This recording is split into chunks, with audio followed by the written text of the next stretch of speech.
They came from all over, fishermen, descending on the docks of Southwest Florida, lured by the discovery of pink gold. Pink gold discovery in Florida.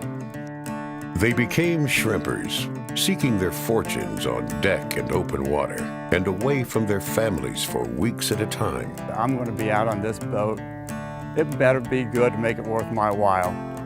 And the risks paid off. They struck gold, pink gold.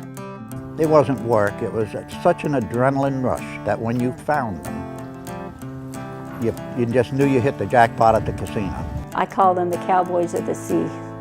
They're just very, very independent. The pink gold rush was on, and for 2 decades, these hardy shrimpers did hard work and reaped the rewards. It's in my blood. Then it all started to change. It was the beginning of the end. The fleet downsized just like that. Only the most dedicated remained working on the docks and trawlers of Fort Myers Beach. They love shrimping. They love the whole fishing scene. I mean, you have to love it. If you don't really love it, you don't stay in it. Today, a stone's throw from a top tourist beach destination, the historic shrimp fleet has dramatically dwindled.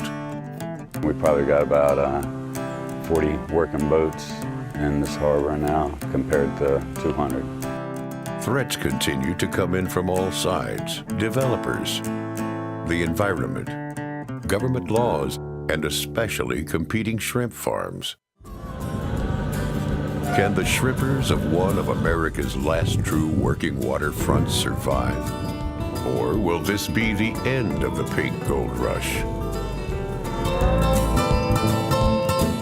Oh man, look at all that shrimp! If the full moon shines bright,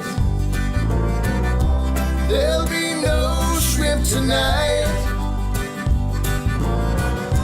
But if clouds ride until dawn, pink gold rushes on. Well, this is commonly called the Florida pink shrimp. And unlike the shrimp caught on the Atlantic coast or along the Texas coast, we call it Texas brownies. And shrimp along the Atlantic coast from St. Augustine through the Carolinas is a different species of shrimp.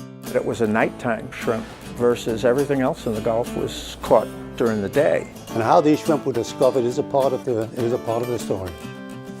In 1949, newspaper headlines as far away as New York spread the word of the accidental discovery of pink gold. As I recall, the newspaper article, and I got to know him personally, was a man by the name of Felix Salvador. He was a shrimp boat operator in Fernandina Beach and St. Augustine. And when the shrimp were going scarcer along the Atlantic coast, he took a little courage and he had to go around Key West, past the Tortugas. They were fishing down there and they probably worked for a week or so, but they were dragging the tri-net during the daylight hours. Felix told me one night in the evening, it was starting to get dark, they went to pull the tri-net up again, but there was some difficulty with the winch.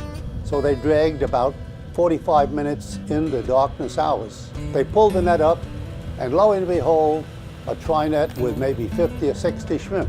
And that indeed was the climax of the discovery.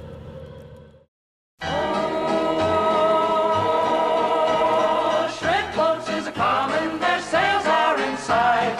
Shrimp boats is a common, there's dancing tonight. Why don't you hurry, hurry, hurry home? Why don't you hurry, hurry, hurry home? Look here, the shrimp boats is